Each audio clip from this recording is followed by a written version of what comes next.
Hey everybody, Mark here with thejointeffort.net. I've got a spoke shave that needs sharpening, so I figured I'd show you how.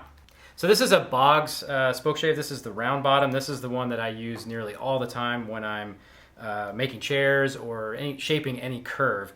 The round bottom lets you get into convex shapes that aren't too steep. And if you learn to control it, you can actually do convex sides as well. So this is kind of my go-to all-around spoke shave.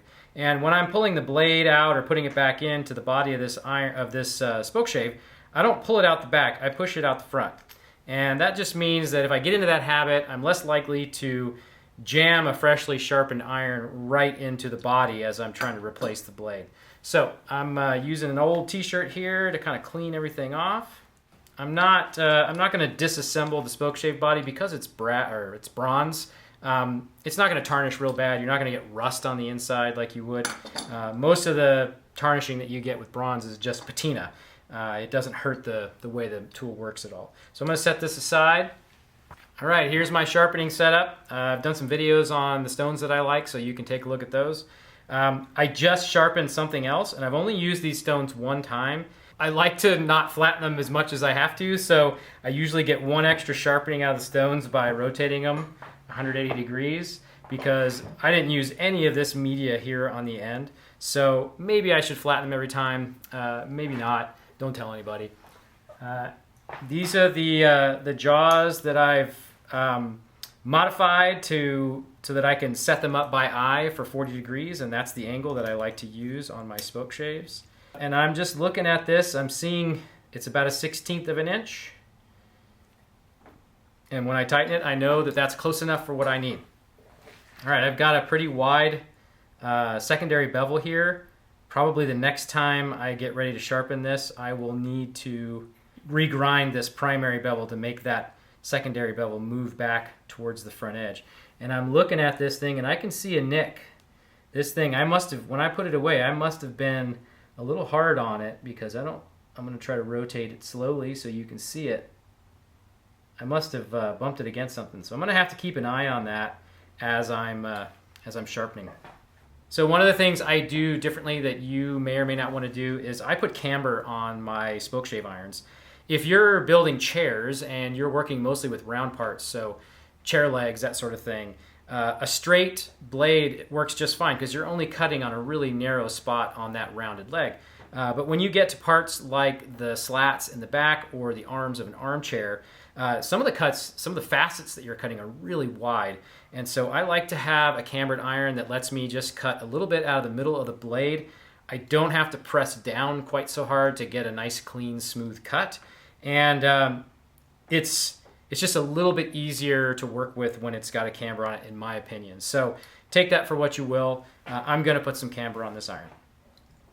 So this is just like every other blade that I sharpen in my shop. It's 40 degrees, it's cambered. I'm going to start by honing the middle, or I guess this is actually the shaping step. So that is a lot more passes than I would normally do, but I know I've got that notch cut out of the middle. So I'm looking really closely at that spot, that nick, that notch in the blade. And I don't want to have to resharpen this thing, so I'm going to go ahead and take a few more passes. So that's about 20 passes right there. That's about as close to grinding as I'm going to get on a stone. All right, now I basically just flattened this blade. It's sharp straight across now, so I want to go and put the camber back in it. So I'm going to have to put, 15 or 20 strokes on each side.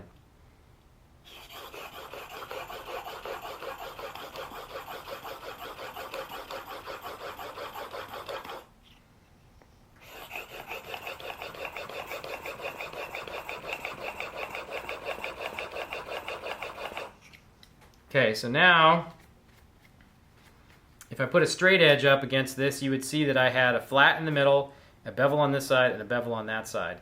So I'm going to take just a couple of strokes with my finger pushing down halfway between the corner and the center to knock that eris off between those two angles.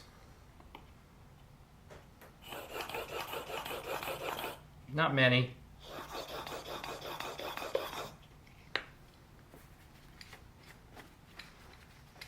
Okay, so now I've reshaped this blade. I've got a burr, definitely got a burr all the way across, so I can move on to my honing stone.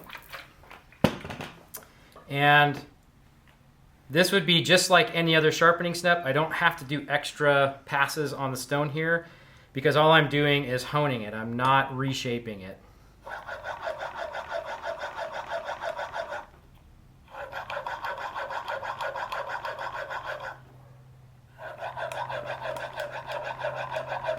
And I usually do half as many strokes when I'm blending the...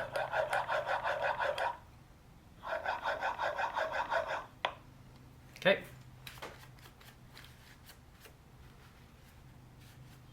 I don't see any really big, oddly shaped scratches here. So I'm going to move on to the next one. Polishing.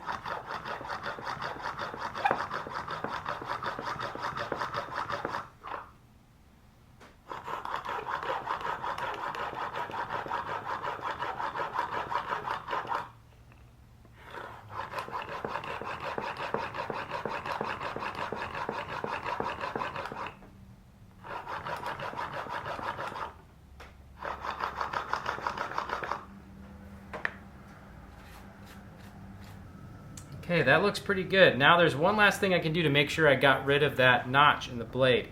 And I'm just gonna rest it on top of my thumbnail and pull it across. And if that notch was there, I would have felt it catch in my nail. Now, I'm not trying to cut into the nail, I'm just gliding across the top of it. So this is ready to pull out of the jig.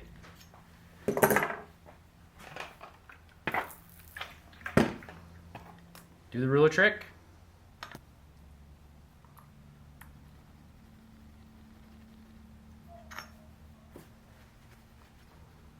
We've got our blade here. We're going to oil it down.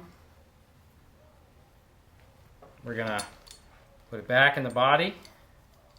We're going to put the unsharpened edge in the front and slide it in this way. And I just like to set it on the bench and pivot it forward a little bit and tighten it down. And that usually sets it almost zero. So if we take our little piece of scrap here that's nice and thin, I'm getting no cutting. A little bit of cutting. And that makes sense because if I look closely at the opening of the mouth, it's bigger on this side than it is on that side, which means this side of the blade's further forward. The way I usually use a spoke shave is by tapping it. So if I want to adjust this side of the blade back, I just tap the handle on that side and it moves just a little bit. Just want to make sure that these aren't really loose when you do something like that. So we're going to try this again. Okay, so now we got no cut on either side. Let's try the middle. We're getting a cut. So let's do this from, you can see it in the mouth.